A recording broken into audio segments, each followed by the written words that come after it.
रक्षाबंधन या लागली, 2-3 दिवसच राहिली रक्षाबंधन. आपण राखी आणू जाऊ. हा हो.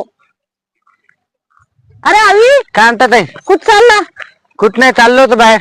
अरे तुझी बहीण आणा लागला नाही का रक्षाबंधन? नाही, मी आता तिच्या घरी, मैन तिचे लय भांडणं व्हायले. कोण मी जात तिच्या घरी लय भांडणं झालते आमचे. म्हणजे भांडणं झाले भाऊ बहिणीत, मग रक्षाबंधनला तिच्या घरी जायचं नाही का? नाही. अरे जेव्हा बहीण आहे ना या हातावर राखी बांधती ना, तर ती आशीर्वाद देते आयुष्यभर जगो म्हणून. माझा भाऊचं आयुष्य मोठा हो, त्यासाठी बहीण भावावर राखी बांधती. तसा करू नको. तुला बहिणीचा आशीर्वाद घ्यायचा नाही का? अरे बहीण जेव्हा हे तू असे दोऱ्या धाग्यावर नको जाऊ.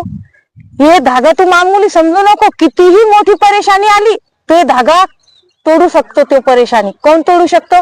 कारण का त्याच्यात बहिणीचं प्रेम असतो, बहिणीची त्याच्यात दुआ असते. दुआ समजते तुला? तुमच्यात काय म्हणतात? आशीर्वाद असते त्याच्यात बहिणीचा. बरं जाय तुपली बहीण आण. बर. काय बी लोक आहे, भांडणं झाले तर बहीण आणायची नाही. हा हो.